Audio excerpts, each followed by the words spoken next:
বাংলাদেশ আমার অহংকার এই মূল মন্ত্রে র্যাপিড অ্যাকশন ব্যাটালিয়ন তার প্রতিষ্ঠা লগ্ন থেকে আপনারা জানেন যে বিভিন্ন সময়ে অপরাধ প্রতিরোধমূলক কার্যক্রম জোরালোভাবে করে আসছে। এছাড়াও ধর্মীয় রীতিনীতি মেনে এবং ধর্মীয় রীতিনীতিকে সম্মানপূর্বক আমরা সর্বদাই যে কোনো ধরনের অনুষ্ঠানে আমরা চেষ্টা করি আপনাদের সাথে সব সময় জাগ্রত থাকতে।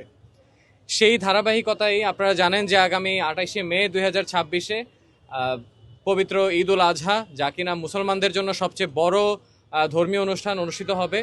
সেই উপলক্ষে আমরা আসলে বিভিন্ন ধাপে আমরা আমাদের প্রস্তুতি সম্পন্ন করেছি, যা আপনাদেরকে বেসিক্যালি আমি শর্টে একটু বলতে চাই। প্রথমত আপনারা দেখবেন যে গরুর হাট সংক্রান্ত আমাদের যে নিরাপত্তা, আমাদের সাদা পোশাকের জনবল সকল জায়গাতে অ্যাক্টিভলি ডিউটি করছে, যারা প্রতিনিয়ত আমাদেরকে ইনফরমেশন দিচ্ছে এবং আমাদের পেট্রোল সকল জায়গাতে টহলরত অবস্থাতে আছে। আমি শুধু আপনাদেরকে এটুকু বলতে চাই যে আমরা আপনাদের চেয়ে শুধুমাত্র ওয়ান কল অ্যাওয়ে, মানে একটা ফোনেই হয়তো আপনারা আমাদেরকে রিচ করতে পারবেন।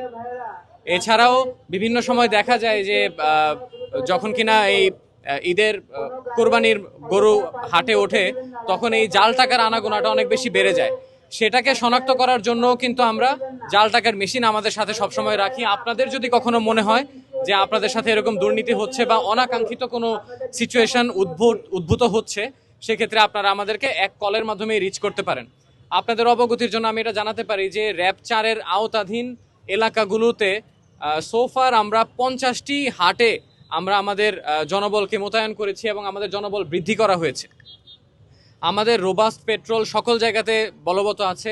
আপনারা দেখবেন যে মহাসড়কে এই সময়টাতে স্পেশালি মহাসড়কগুলোতে যখন গাড়ি আনাগোনা হয়, গরু নিয়ে আনাগোনা হয়, তখন চাঁদাবাজের প্রভাবটা অনেক বেশি বেড়ে যায়, কিন্তু আমরা সেখানেও আমাদের টহলকে রোবাস্ট পেট্রোলিং করাচ্ছি। এছাড়া আমরা যদি আসি হচ্ছে ঈদ জামাতের কথায়, দেখেন এরকম একটা টেন্ডেন্সি আছে যে ঈদ জামাতকে কেন্দ্র করে অনেক সময় বিভিন্ন ধরনের নাশকতা অথবা আপনার বিভিন্ন ধরনের গুজব সৃষ্টি হওয়ার সুযোগ থাকে। সেটার ক্ষেত্রেও আপনারা আমাদের পর্যন্ত রিচ করলে এবং আমাদের কাছে কোনো ইনফরমেশন থাকলে আমরা সর্বোচ্চ আইনানুগ ব্যবস্থা গ্রহণ করার চেষ্টা করব সেখানে। আর এখন যদি বলি আমি বিপণী বিতানগুলোর কথা, এখন তো রাত 10টা পর্যন্ত আমাদের শপিং মলগুলো খোলা থাকার আদেশ আসছে। সেক্ষেত্রে সবাই এখন শপিং করছে।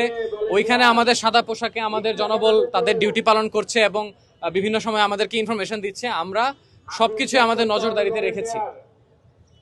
পরবর্তীতে এই সময় ঘরমুখ মানুষেরা কিন্তু যার যার বাসায় যাওয়ার সবসময় প্ল্যানিং করে। আপনারা জানবেন যে দুইটা ঈদের মধ্যে ঈদ উল আজহাতে বেশিরভাগ মানুষ গ্রামে যাওয়ার চিন্তা ভাবনা করে।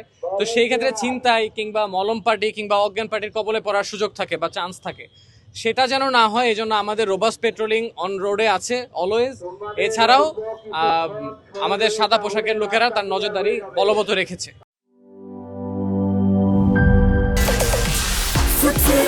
Happiness.